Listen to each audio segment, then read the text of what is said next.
ہر بندے نے wash room جانا ہے اور ہر بندہ جاتا ہے اور دن میں کئی بار جاتا ہے، اور اگر پوچھ لیا جائے کہ جی استنجا کیسے کرنا ہے تو نہیں معلوم، استنجے کا طریقہ معلوم نہیں ہے۔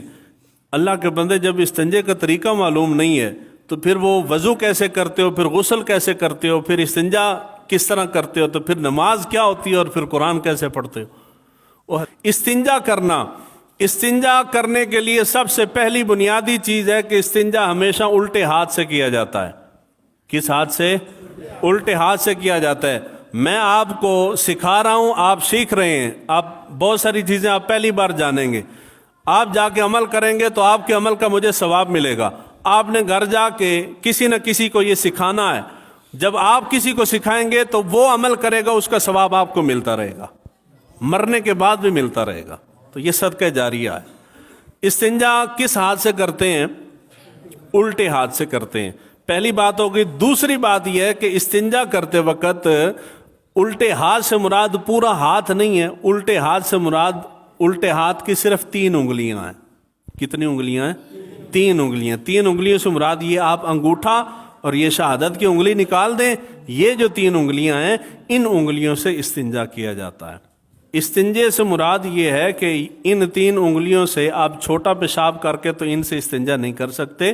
ان 3 انگلیوں سے مراد استنجا جو آپ نے کرنا ہے، انسان جب پخانہ کر لیتا ہے تو اس کا جو استنجا ہے وہ الٹے ہاتھ کی ان 3 انگلیوں سے استنجا کیا جاتا ہے۔ ایک بات ہو گئی۔ دوسری بات یہ ہے کہ پھر سوال آئے گا کہ ہم نے ان کے ساتھ استنجا تو کیا، ہمارا ہاتھ ناپاک ہو جائے تو ہم باہر نکل کے صابن کے ساتھ دھوتے ہیں اور کلمہ پڑھتے ہیں اور ہمیں اطمینان ہو جاتا ہے کہ ہاتھ صاف ہو گیا۔ تو جب ہم استنجا کر رہے ہیں تو اس کے اندر پیمانہ کیا ہے کہ ہمیں کیا معلوم کہ جسم اب جلد ہماری پاک ہو گئی ہے یا پاک نہیں ہوئی۔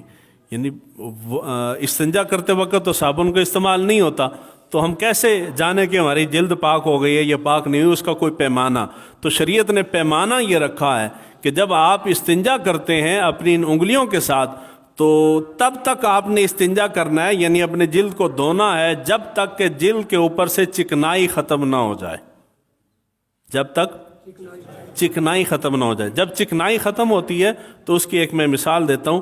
یہ ٹیبل ہے، یہ آپ کو محسوس ہو رہا ہے نا جی، یعنی ہاتھ پھسل نہیں رہا، رک کے چل رہا ہے۔ اس کا مطلب یہ ہے کہ ہاتھ کے اوپر اور ٹیبل کے اوپر چکنائی نہیں ہے، اور اگر اس کے اوپر چکنائی ہو تو پھر ہاتھ آرام سے ایسے پھسلے گا۔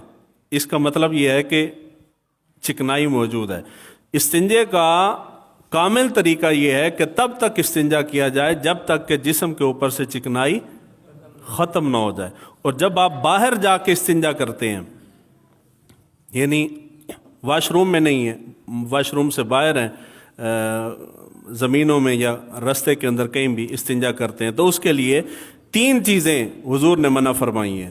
گوبر سے اور ہڈی سے اور کوئلے سے حضور نے استنجا کرنے سے منع کیا ہے۔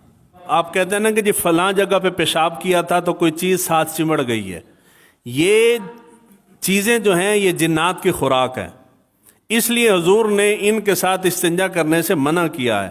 جب آپ باہر جاتے ہیں، جاہل بندہ جو کبھی مسجد میں نہیں آیا، جس کو نہیں معلوم کہ کس کے ساتھ استنجا کرنا ہے اور نہیں کرنا، وہ باہر جا کے ہڈی کے ساتھ استنجا کرے گا، وہ ہڈی کسی جن کی خوراک ہو سکتی ہے، وہی جن اس کے اوپر حملہ کرتا ہے۔ پھر آپ کہتے ہیں جی فلاں درخت بہت بھارا ہے، اس کے تھلے پیشاب کیتا سی تے جن چمڑ گیا۔ وہ درخت بھارا نہیں ہوتا، آپ ان کو چھیڑ کے آتے ہیں۔ ہڈی کے ساتھ استنجا کریں گے یا گوبر کے ساتھ استنجا کریں گے تو وہ جنات کی خوراک ہے۔ آپ کے کھانے کے اندر کوئی ناپاک چیز ڈال جائے تو آپ کو غصہ آتا ہے نا جی، اسی طرح جنات کو بھی غصہ آتا ہے، تو ان چیزوں کے ساتھ استنجا نہیں کرنا۔ دوسرے نمبر پہ حضور صلی اللہ علیہ وآلہ وسلم نے منع کیا ہے سوراخ کے اندر، کسی بھی چیز کا سوراخ ہے اس کے اندر پیشاب نہ کرو۔ گھاٹ کے اوپر پانی کا تالاب کھڑا ہوا ہے وہاں پیشاب نہ کرو، رستے کے درمیان پیشاب نہ کرو، اور درخت کے سائے میں پیشاب نہ کرو، سر عام بیٹھ کے پیشاب نہ کرو، چھپ کے پردے کی اوٹ میں کہیں سائڈ پہ ہٹ کے پیشاب کرو۔ سبزہ اگر کہیں موجود ہے اس سبزے کے اوپر بیٹھ کے پیشاب نہ کرو، کیونکہ وہاں کوئی بھی آ کے بیٹھ سکتا ہے، جانور چرنے کے لیے آ سکتے ہیں، ان کے اوپر پیشاب نہ کرو۔ اور اس کے اوپر یہ رستے میں پیشاب کرنے کی بڑا سخت حکم ہے، اور پاکستانیوں کی عادت ہے، سفر پہ جا رہے ہیں، جہاں پیشاب آیا گاڑی روکی ہے وہیں سڑک پہ بیٹھ گئے ہیں، ادھر یعنی اتنا تکلف کرتے ہیں کہ منہ دوسری طرف کر لیتے ہیں۔ آپ اڈوں پہ جائیں، اڈے سے بڑھ کے تو رستہ کوئی نہیں ہے نا، سارے مسافر وہیں ہوتے ہیں۔ اور پاکستان کے جس بھی شہر کے چلے جائیں، پورے پاکستانی قوم کی عادت ہے، جس اڈے پہ چلے جائیں پیشاب کے تعفن سے پورا اڈا مہک رہا ہے۔ مسافر کو آیا، ڈرائیور کو آیا، کنڈکٹر کو آیا، کسی کو پیشاب آیا تو وہیں اڈے کے اوپر بیٹھ کے پیشاب کر رہے ہیں، اور اڈا ہر جگہ پہ پیشاب کے نشانات ہیں، اور برا حال ہے ان کا اڈوں کا۔ حالانکہ حضور صلی اللہ علیہ وآلہ وسلم نے سختی کے ساتھ منع کیا ہے، گاڑی روکیں گے گاڑی کے ساتھ بیٹھ کے پیشاب کر لیں گے۔ وہ اللہ کے بندے کہیں سائڈ پہ جا، چھپ کے پیشاب کر، واش روم میں چلا جا، وہاں جا کے کر۔